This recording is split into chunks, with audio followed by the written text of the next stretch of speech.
So you've created this really great piece of content on social media. Maybe it was like a 1-minute video and it turned out awesome. Now what do you do with it? Well, don't just let it fall into the feed, never to be seen again. You can repurpose that video. And in today's episode, I'm going to share with you 10 different ways that you could take that one piece of content and put it somewhere else so that it can get mileage for you in your marketing. Let's get started. Hey there, this is Corinna Bench, and welcome to the My Digital Farmer podcast. In today's market, it's not enough to just grow your product. You've got to know how to sell it too.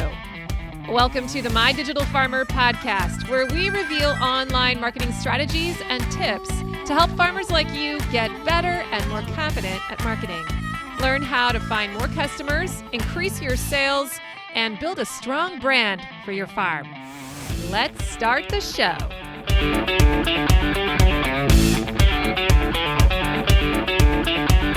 Well, welcome to episode 276 of the My Digital Farmer podcast. I am your host, Corinna Bench, one of the farmers at Shared Legacy Farms out in Elmore, Ohio. I'm also the founder of MyDigitalFarmer.com, which is all about trying to help other farmers like you get more confident in your marketing and sales strategies so that you can grow a profitable business. How's everyone doing today? Welcome back to the show. Big shout out to all of my regular listeners, my binge listeners. And if you're new to the show, I'm really glad you're here. Welcome to the community. Make sure that you subscribe to the podcast. You're going to want to do that. And then go check out some of my back issues. You can scroll through. I've got over 250 of them now. And I'm sure you can find something there that piques your interest. If you're really new to the marketing space, though, and you need kind of a 101 crash course, I recommend that you go listen to the first 10. Or even better, get onto my email list, because when you do, I'm going to send you a weekly email for like 3 months that's going to walk you through the marketing jungle and kind of get you onboarded into what you need to know. And you can do that by going to mydigitalfarmer.com/subscribe. I get really good reviews for that, so definitely take advantage of that. Today's episode is sponsored by my friends at Local Line. Switch to Local Line and grow your farm to new heights this season. Local Line is the most comprehensive sales software built for farmers and food hubs. Its features include e-commerce, automated inventory management, subscriptions, a website builder, point of sale, and more, helping you increase your sales and streamline your processes. So whether you're a CSA farmer or you sell meat, you run a food hub, or maybe you sell wholesale or offer a herd share, Local Line has the tools and features that you need to succeed. We're a big fan. Are you looking to switch to a sales software that does it all? Subscriptions start as low as $49 a month with no setup fees or sales percentages. That's huge for me. Plus, if you join Local Line today, your onboarding manager will migrate your storefront at no cost, so you can be up and running in no time, even in the middle of the season. As a bonus, if you are a podcast listener, Local Line is also offering a free premium feature for 1 year with your subscription when you use my coupon code MDF2024. So go to mydigitalfarmer.com/local line and then enter the coupon code MDF2024. Make the switch today. And now back to the show. Last week, I did an entire episode all about using video in your farm marketing. It was a good episode. There was a lot of solid information in there, and I really wanted to get to a specific section of that, and I ran out of time. I felt like the episode got a little too long, so I announced at the end of that episode that I was going to take that final section and make it its own episode. And so that's what today's all about. We're going to discuss 10 different ways that you can repurpose videos in your farm marketing, because I'm all about making things easy.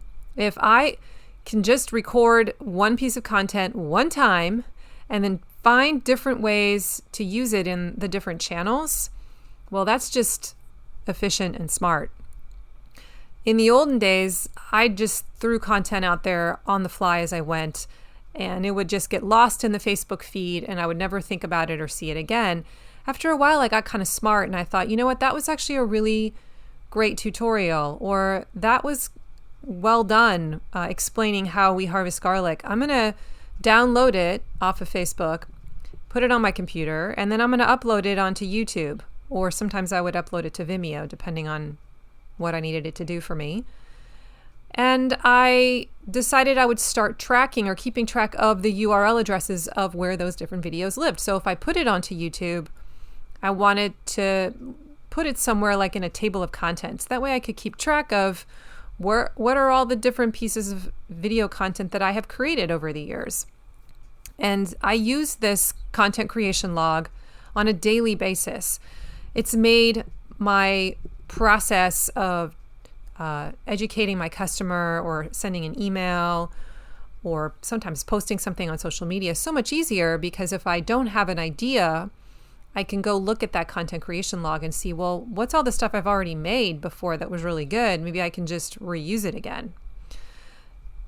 So if you haven't ever considered the idea that you can repurpose stuff you've already made, I'm going to offer that to you right now. It's a really brilliant suggestion. And as I got better and better at this over the years, I then began to be more strategic about what's the kind of content that I want to actually be creating. And I would always be thinking about the repurpose value of it.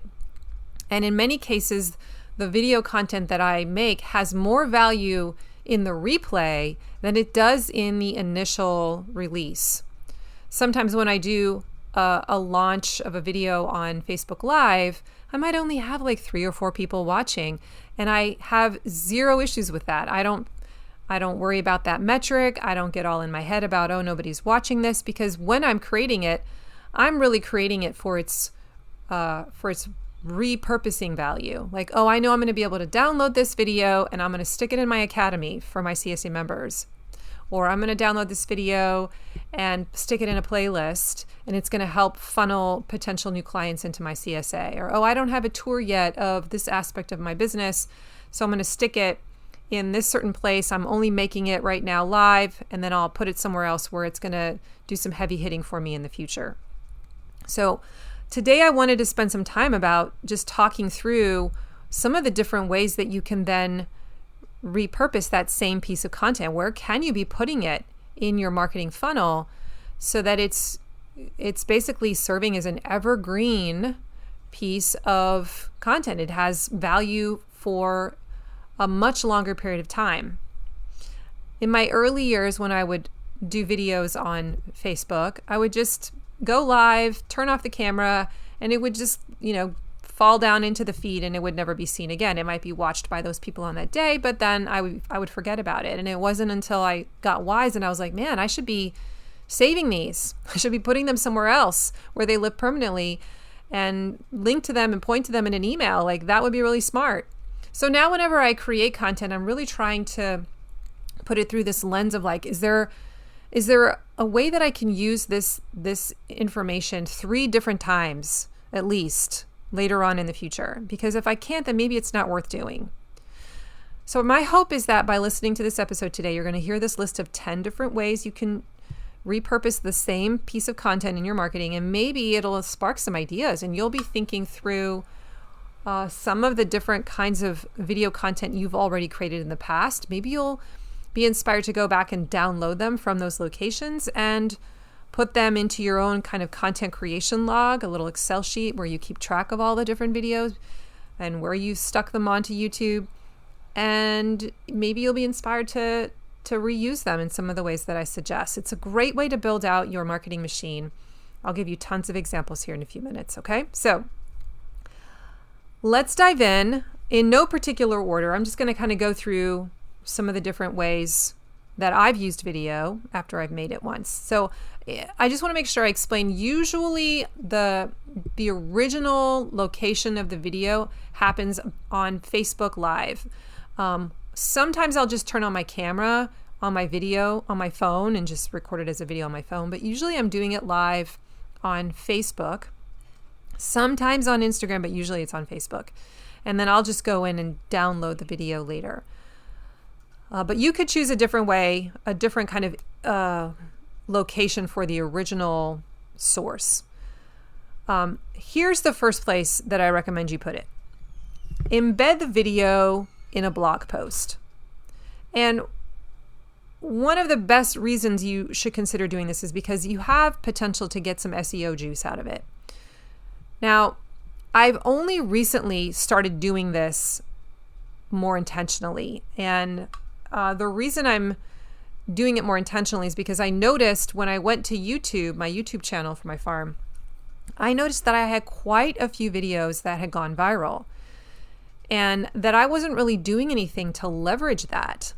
And so I thought, wow, if I have this social proof here that this particular topic is super interesting to people, I mean, there's hundreds of thousands of views, then that means it's probably going to be an interesting blog post too. And so that was sort of where I began. I went and looked at what are the videos that do really well, that seem to be popular with viewers.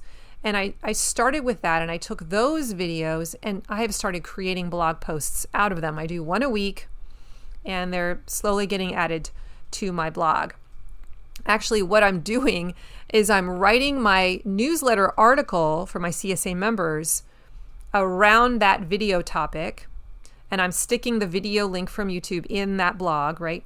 And then I link to that blog in my email that I send to my CSA members and to my farm store members every week. So originally the video was its own thing that I did years ago, right? I put it into that content creation log after I stuck it on YouTube. I saw that it did really well, and I'm like, that's going to do well with my audience. People are going to love reading that. So I decided, let's put it in this blog post, and that can kind of serve as a home base.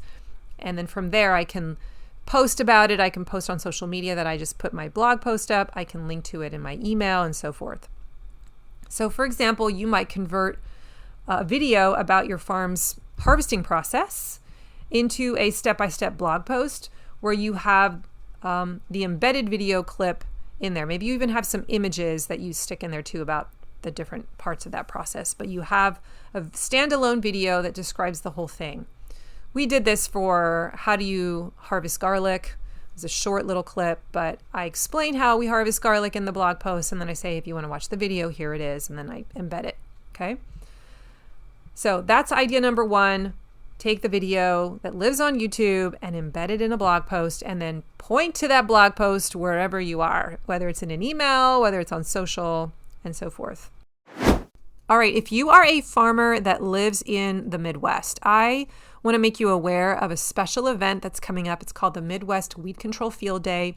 It's happening on September 11th at Purdue's Horticultural Research Farm in Lafayette, Indiana. So if you are a farmer that wants to see weeding tools before you buy them, or learn how to adjust cultivators to match soil and weed conditions, or maybe meet farmers from around the country, I want to recommend this event to you. My husband, Kurt, actually was one of the lead organizers on it last year and had a ton of fun.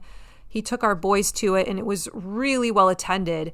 It's a full day event. You're going to see weeding tool demos of all scales, beets, cabbage, corn, the most efficient in hand tools. There were two-wheeled tractors, cultivating tractors, up to large row crop tractors, including robotic and camera-guided machines. There's a trade show, education sessions, and there's going to be hands-on learning from experts all about like tarping for weed control, how to set up your plow, and benefits of plowing under cover crops, speed discs. So if you want to learn more and you want to sign up, time is running out. You have to register online to guarantee your spot. It also includes lunch. Just search Midwest Mechanical at thelandconnection.org. That's thelandconnection.org, and you can register and sign up today. That event is September 11th. That's coming up pretty soon, so make sure you jump on that. But it's really well done. Highly recommend it. And I told my friend Sam that I would do a quick promo for him to help him out. Idea number 2 is social media snippets. So this is where you would take that video and put them in other platforms, social media platforms, to reach other audiences. For example, you could cut a 10-minute video that lives on YouTube into several 30-second clips and then share those clips as teaser posts on your social media, on Instagram, on Facebook, if you do TikTok, maybe even LinkedIn, depending on where your audience hangs out. You could turn a series of Instagram stories, which is like little small snippets. Sometimes I do that. I save them in my archive on Instagram, and then I stitch them all together and turn them into a reel. So now I've just taken something that I did in stories, turn it into a reel, and now I'm getting double duty for it. What I love about that is that for me, for whatever reason, I'm very comfortable on Instagram stories. It's super easy for me to just go on there and share from the heart. And then if I'm like, wow, that turned out really awesome, it's easy for me to quickly turn that into a reel. Now, you can get even more ninja and then download that reel and then put that reel onto YouTube. So now it's more of an evergreen piece of content, and you can point to it in some of these other suggestions I'm about to share. Okay, so social media snippets. There are even special apps that will help you do this, where it'll help you cut up your video into the sound bites using AI. You can kind of figure out what are the good sound bites. So you can research that if you want. That might be worth it for you. Or find someone on your team whose job it is. That way, all you're doing is creating one piece of maybe 10-minute content every couple of weeks. And then you can break it up into a bunch of little videos that can smatter across all your social media scheduling for the next 14 days. Okay, idea number 3, you can put that video content into your weekly email newsletter. This is a no-brainer and super easy. So let's just say that you did a video tour of your farm and you decide, I'm going to first put it onto YouTube, so it has a URL link. And then in one of your first emails in your email nurture sequence, when somebody first joins your list, that first or second email where you're kind of describing who you are and your background, you can link up to the video tour and say, I've got a tour of my farm. If you'd like to see some of the places that we like to visit during the week, or where your animals are grazing and what some of our practices are, watch the video. And now you've just given them an easy access point to get to know you. I often do this as well in my weekly emails. So I always write a weekly email to my list. I write one to my CSA members, and then I take a very similar one and write it to everyone else. And if there is a great piece of content that I might have posted, maybe perhaps I posted it first on social media and I'm like, oh, that was really interesting.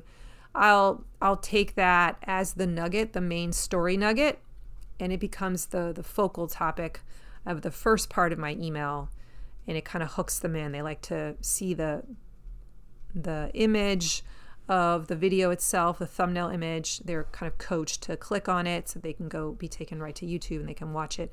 And I give a little blurb in the email about essentially what they're going to see, but I don't say it all. I kind of tease it because I want them to actually go and watch the content to get the real message. So that's a really great one. One of my friends, Tessa, she was in my accelerator group. She also does this, where she bases her weekly email content almost always on a video. So she'll start with the video content, and then she'll take her inspiration from there and be like, this is what I'm going to lead with in my weekly email. Okay, number 4, build a YouTube playlist out of that video, or stick it in a playlist you already have, and send your new people down that playlist in a nurture email sequence. So perhaps you might come up with 5 short video tips to help your new CSA customer make the most of their share. Okay, and these are all under 2 minutes each.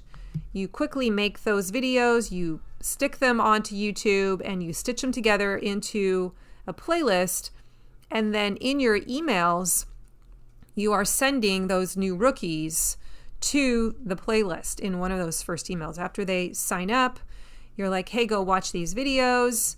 I made a playlist for you. It's going to take you 10 minutes to watch all of them. Or you could send an email one a day over the course of 5 days after they join your CSA, and each one takes them to a different video in that playlist. Okay. This could also be a sales process. So maybe you're doing 5 separate videos about your CSA program, the small sound bites. They're put together into a playlist, and then you send people down that playlist as part of your sales email sequence. So if they download a lead magnet that shows that they're interested in your CSA, then they get subscribed to this email sequence, and basically each one of those is taking them to a different video or taking them to the entire playlist. You could do that too. Okay, number 5. I don't know how many of you are going to do this. I don't see this used a lot in the farming space, but webinar content. So you could use parts of a video from a live Zoom call that you've done and turn it into an evergreen sales video webinar that people can see on demand if they subscribe. So this would take a little bit of work. This is definitely an investment. I have not done this yet because I haven't had to.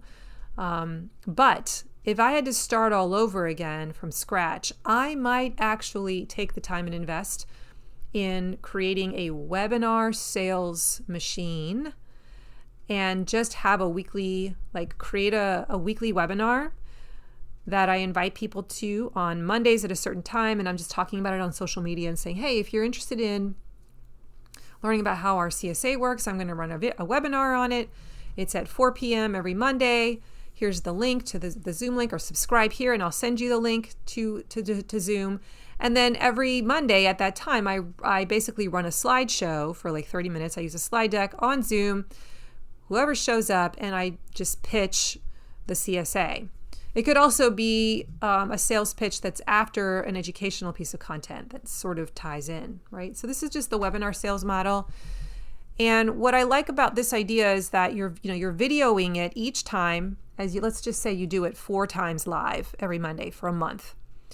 And every time you video it, and you take the best one. You take the one that you just delivered the best, and eventually you stop doing them live, and you can turn that into an evergreen sales video so that for the rest of the off season, you basically just say, hey, if you want to learn about how the CSA works, here's a video that you can go watch, a webinar that I put together, and they have to subscribe. When they subscribe, they get sent to the link of the recording of that webinar, which lives on your YouTube channel.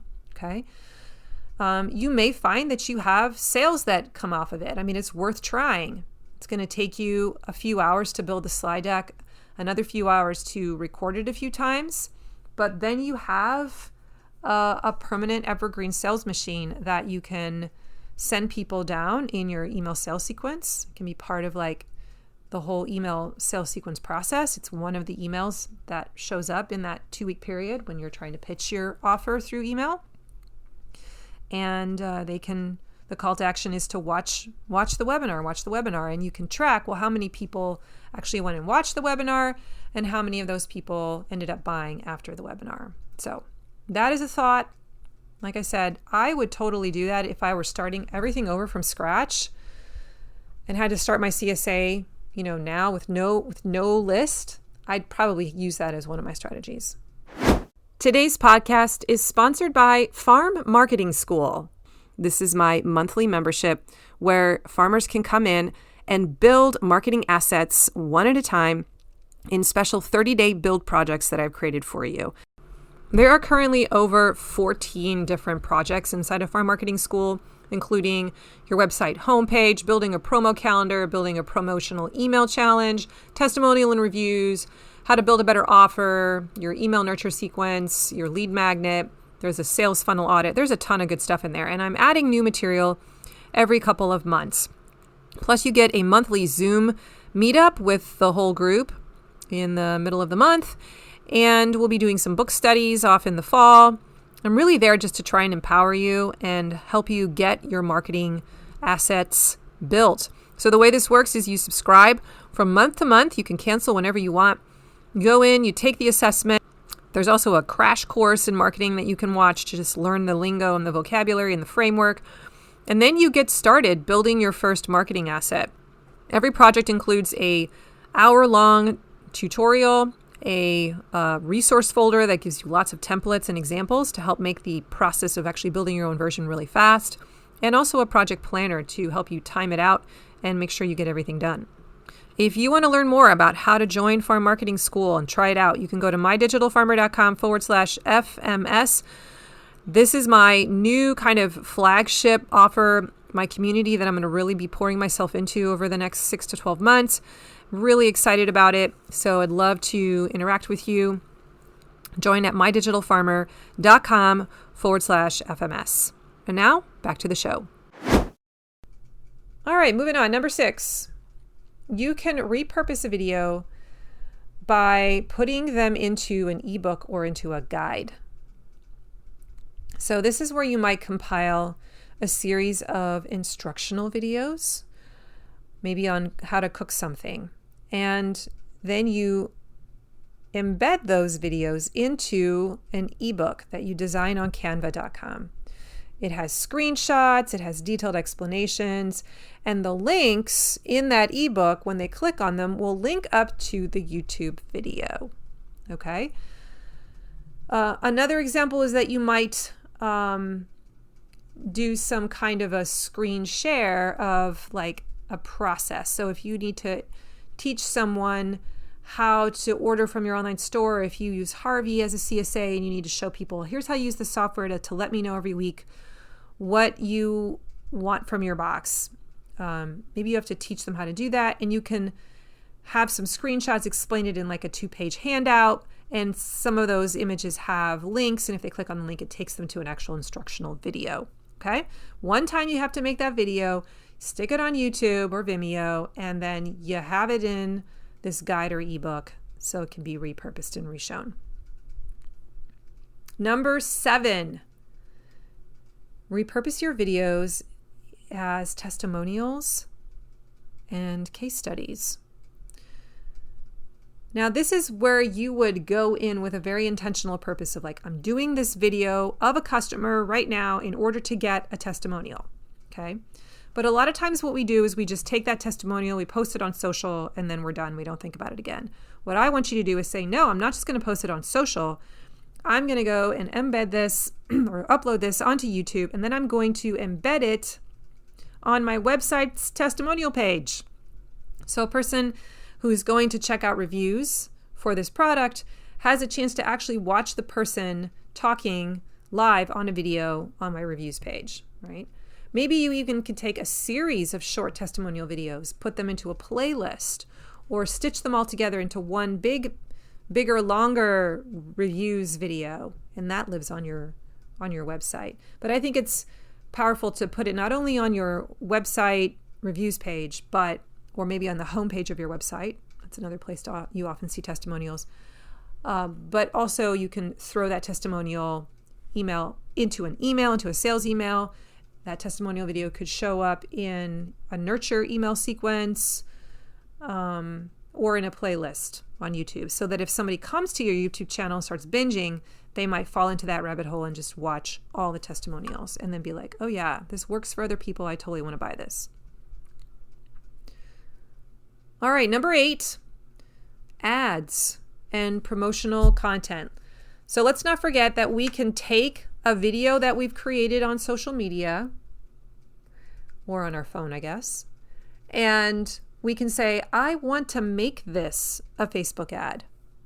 And we upload it into the Business Center on Meta, and we put some money behind it, and we intentionally say, this is going to be an ad. I'm going to see if it helps me make some conversions or grow my list.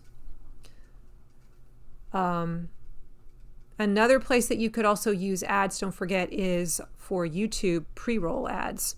So if you design them intentionally to monetize on YouTube, that's also an option. Okay, 2 more. Number 9, lead magnet content. So 2 examples come to mind here. If you're not sure what a lead magnet is basically a subscribe form. I know you've seen this done before where somebody says, hey, I'm going to give you this guide or this resource or this video that you can watch if you give me your email address. And it's a way for you to grow your email list, and you want to create content. The video content should be something that your ideal customer is going to want. And it should have alignment with the thing you ultimately want them to purchase. That's really important. So I've seen this done where people give a video tour of their farm. So if you're maybe wanting to sell grass-fed meat, and your customer probably wants to know your growing practices, and before they're ready to buy, they're really going to want to see proof of how you raise your animals. So that would be very attractive to them, to see a video, even if it's not professionally done, a video of a tour of your farm, so they can see, yep, that meets my standard. Now, if you make it a requirement that they have to give you their email address first before they can watch it, well, now you've got that information, and you know this person has basically raised their hand and said, I'm interested. Okay, so that would be an example of a way that I've seen it used by farms, a tour of the farm being put behind a gated lead magnet subscribe form. I use this in Digital Farmer. I have a resource called Why They Buy. It's a 45-minute training that I did. I think I just did it live once for farmers. And it was so good. The recording of it, I happened to record it, and it was so good. I'm like, I can't just let this fall into the ether. Like, I have to reuse this. And so I said, well, I'll just turn it into a lead magnet, because I don't have the time to run this class live over and over and over again. So now I offer this free class to any farmer who wants it. It's called Why They Buy, and it's basically a training that teaches people the psychology of sales and the 6 main reasons why a person decides to finally say yes and purchase your product. And it's really instructional, because it basically shows you the things that you need to do to get your ideal client into that mindset where they're like, yes, I'm ready to give you the money. So I think it's a super valuable training, and I give it away for free. But people have to go to mydigitalfarmer.com/why they buy to subscribe. And that's a great lead magnet for me, because the people that want that are letting me know, A, I'm a farmer, which is my audience for Digital Farmer, and B, that I'm interested in getting better at sales and marketing, which is what I do. I help coach people to build their marketing machines. And so that is a perfect lead magnet for me. So that's an idea. If you have a piece of content, video content, that you can think of that future customers would probably love to get their hands on, that they might even be willing to pay money for, then when you offer it for free as a lead magnet, it's a no-brainer, and it grows your list. Okay, number 10, my final idea for how you can repurpose video content. Turn it into a digital resource library or a paid online course for your customers. This isn't going to apply to all of you, but some of you have content that's so good that could be stitched together in like an hour's worth of content or less, that people would actually be willing to pay money for. And all you have to do is figure out, how do I put this behind a paid wall so that in order to access it, people have to actually pay me first. Now, this is what I did with my CSA resources about 5 years ago. I had this transformational moment in our CSA business when I realized that the secret to building my financial security with my CSA was actually investing in the customers I already had and really trying to help them be successful with the product. So I spent a very intense year of content creation where I was creating video content every week, a tutorial on how to cook eggplant. Next week, a tutorial on how to cook arugula. And next week was a video tutorial all about mason jar salads and different exit strategies. And I had my CSA coach helping me. So she was creating some, I was creating some. We basically built out this training session for new CSA rookies. Here are the things that you need to know in your first year to feel like a rock star and to achieve that level of CSA mastery faster. So we had sections on like, here are the mistakes you're probably going to make. So here's what you need to avoid. Here are the exit strategies that a lot of our CSA members who have become masters have learned over the years. So we're going to share them with you now so it doesn't take you so long to learn them. Here's the stuff you need to have in your kitchen, the types of kitchen tools that would be really helpful, right? We had all these different pieces of content that we identified. We filmed the videos and we shared them in the weekly newsletters over the course of that season and in like an onboarding sequence with our new members.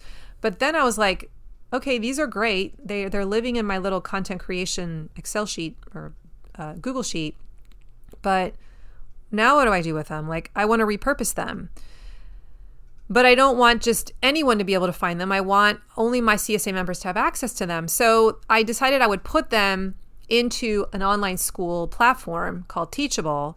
And so we uploaded all the videos into that. We organized them into this massive digital resource library. And I called it the Academy. And it suddenly added a ton of value to the CSA membership because I could tell people when they were signing up, I'm like, hey, here is one of the perks that you get when you sign up. You get access to this huge library of resources. So you will never wonder, what do I do with this vegetable? We will always have, there's a training video for every single vegetable that we grow. There's an ebook that you can download there with recipes for every vegetable that we grow. We have vegetable exit strategy cooking formulas. We have cheat sheets. We have videos for you. I have a recipes and resource module or section, and every single week that gets updated with the recipes of the week and a video unboxing of the week. We have an entire chapter all about the Instant Pot where I taught them how to use an Instant Pot. This is like the viral content, some of the most viral content on my YouTube channel. But we put some of that into this course so people can learn how to use an Instant Pot. It's very popular. We have a whole other module about the canning, how to learn how to can, called the Canning Club. And it's video tutorials for how to cook and can most of the basics. And I have so many CSA members who slowly over the course of their years with us graduate and move through that academy. They don't all start with the Canning Club, but many of them do start with the Beginner's Guide to CSA, which is like our little intro course for rookies, for CSA members. And then some of them will kind of dabble in the Veggie University section where they can go and download an ebook or watch a video for each vegetable, right? It's just this great library of content. And it was so popular actually that I ended up making it available to CSA farmers because I had farmers asking me, how do I get a look at what you have in there so that I can design my own or just get ideas for what I should even be teaching my members? And so now I have a way for farmers to be able to subscribe to that academy, and they pay a monthly fee. It's very, very reasonable, and you get access to all of the stuff that's in there. So if you're interested in that, by the way, that's mydigitalfarmer.com/academy, and you can try your first month for free. No, I think you have to pay $1. The first month is $1. And if you use the coupon code TRIAL, TRIAL, that's how you get that offer. And then after that, it bumps up to the monthly fee. But that was like this aha moment where I said, I've got all this amazing stuff that I've made for my members. I'm going to stick it into an online course, into a resource library behind a gated paywall. And I even have people that aren't in my CSA who pay me on a monthly basis to get access to that. Now, I don't make my CSA members pay for it. It's part of their membership. But I have a feeling that if I suddenly removed it from the membership, that I'd have people who would pay me money for it. So it's sort of a perk. It adds value to the share membership. I love it. I absolutely love it. So I just want to put that out there. If you've got some really good content living somewhere on YouTube, consider, like, can some of that stuff go into an online course? Could you get some kind of a platform and put it in there and then put a paywall up and make people have to pay in order to access it? It's another way of making passive revenue and also helping your customers out. So I have a feeling that that's something that some of you could be doing right now if you took the time to figure out how to do the tech. I'll briefly explain to you, like, I use two different platforms. The one that I love the most is called Searchie, Searchie, Searchie.io, I think. I actually am an affiliate for them. So if you want to go to mydigitalfarmer.com/Searchie, Searchie, I get a little kickback, but that's the platform that I use to host my farm marketing school on. And I love, love, love it. I discovered it 1.5 2 years ago, and I put all my content on there. And honestly, like, if that had been around 5 years ago, I would have been putting all my other online courses on there. I would have put the academy on there. But at this point, it's too much work for me to move all of the content from the academy over into Searchie. So I have two different platforms. The other platform that I use that hosts the academy and that hosts CSA Quick Start, which is my online course for how to start a CSA, and I have some other courses for farmers. That's hosted on teachable.com. And I really like that one too. I pay a monthly fee in order to host it there, but those are the two that I like. But there are tons of other online platforms that you can look into. Kajabi is a very popular one. I tried that. It was very expensive and a little confusing. I personally just really like Teachable, and I love Searchy. Like, Searchy is amazing.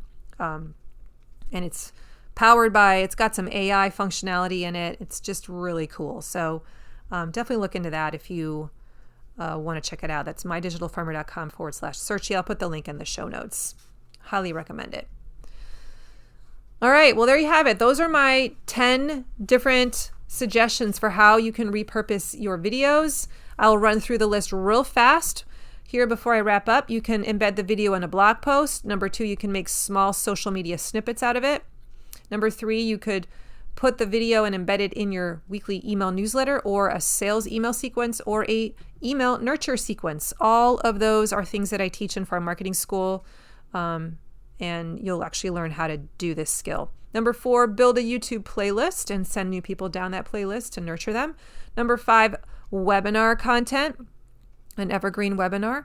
Number 6, an ebook or a guide. Number 7, you could embed your testimonial and case study videos onto your website testimonial page or create a playlist out of them. Number 8, ads on Facebook. Turn them into ads on Facebook to grow your list or grow your stuff. Number 9, a lead magnet. And number 10, create an online course or a digital resource library for passive income. All right. I hope that was super helpful. Maybe you got 1 or 2 ideas out of this today. You guys, I know that you're making stuff on video, and don't just let it disappear into the social media feed.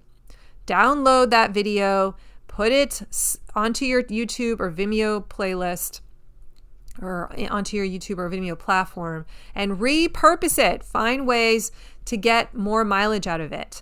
There are so many ways you can build those assets into your marketing machine. I teach a bunch of those different ways inside of Farm Marketing School. There are projects where this is part of the work, where you go and you make that happen. You do it once, you build that system, and then you turn it on and it's on autopilot. So this coming fall, if you're thinking about doing some continuing ed, or you've decided this is the season where I want to work on getting my marketing machine in place, maybe that's what you're doing. You're subscribing to Farm Marketing School for 3, 4, 5 months this winter, and you're getting that work done. I will be there to guide you, and I'm really excited to invest in that resource and kind of walk alongside my students this fall. If you want to learn more about Farm Marketing School, I know there was a pitch for it earlier in the episode, but you can head over to mydigitalfarmer.com/FMS. And I'll be ramping that thing up here in about 30 to 60 days. So look for that. All right, that's all I got today. If you enjoyed this episode, please leave me a rating or a review. It helps immensely with getting other people to find out about the show, and I just really appreciate it. Or go and share this episode in one of your Facebook groups for farmers or in a listserv, or just talk it up with your friends. I would appreciate it. Don't forget, I also have an email list. I can send you some resources every week for 3 to 4 months. I'm going to turn you into a marketing maven. So you can go to mydigitalfarmer.com/subscribe to get onto that list. If you don't like what I'm sending you, my friends, and you don't find it valuable, then unsub. But I've gotten so much good feedback from that. It's really, really valuable. The show notes for today can be found at mydigitalfarmer.com/276. Thanks for joining me today, you guys. Remember, I believe in you. Have a great one. I'll talk to you next time. Bye-bye.